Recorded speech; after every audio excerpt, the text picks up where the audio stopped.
বলি চলে রে আমার প্রাণ গোবিন্দ, চলে রে আমার প্রাণ গোবিন্দ, চলে রে আমার প্রাণ গোবিন্দ, মনে তার ধরে নাই আনন্দ, চলে রে আমার প্রাণ গোবিন্দ। ও গো মনে ধরে কি আনন্দ, চলে রে আমার প্রাণ গোবিন্দ, মনে তার ধরে নাই আনন্দ, চলে রে আমার প্রাণ গোবিন্দ। মনে ধরে না তার আনন্দ, উদয় হইতে প্রেমানন্দ,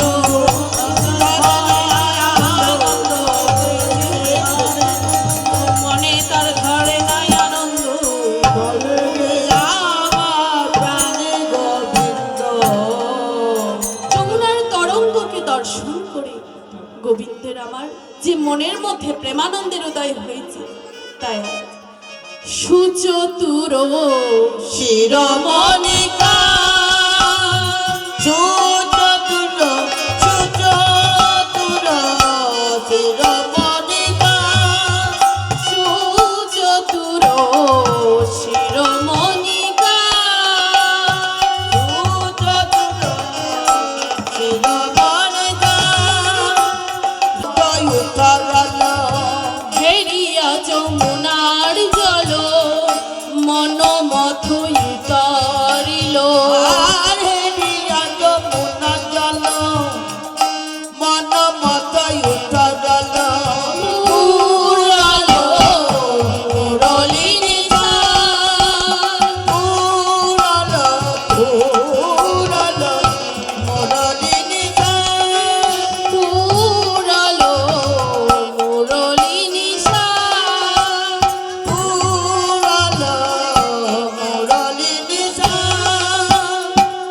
বাজাইতে লাগিল, বাজাইতে লাগিল বাজাইতে লাগিল, বাজাইতে লাগিল যমুনা তরঙ্গ দেখে বাজাইতে লাগিল, যমুনা তরঙ্গ দেখে বাজাইতে লাগিল যমুনা তরঙ্গ দেখে বাজাইতে লাগিল, যমুনা তরঙ্গ দেখে যাই রে ভাবের ভালাই যায় রে, যমুনা তরঙ্গ দেখে যাই রে ভাবের ভালাই যায় রে, যমুনা তরঙ্গ দেখে যাই রে ভাবের ভালাই যায় রে, যমুনা তরঙ্গ দেখে ও বাজাইতে লাগিল। গোবিন্দ আমার যমুনার তীরে এসে বাঁশি বাজাতে লাগলো। কিন্তু এখানে একটি কথা, নৌকা বিলাস হয়েছিল কোথায়? সে যমুনার মাঝে। কিন্তু কেন বাবা যমুনায় কেন হয়েছিল? বৃন্দাবনে তো নদ নদী বা কুণ্ডের কোনো অভাব ছিল না, তাহলে যমুনায় কেন? কারণ যমুনার কাছে গোবিন্দ আমার প্রতিশ্রুতিবদ্ধ ছিলেন।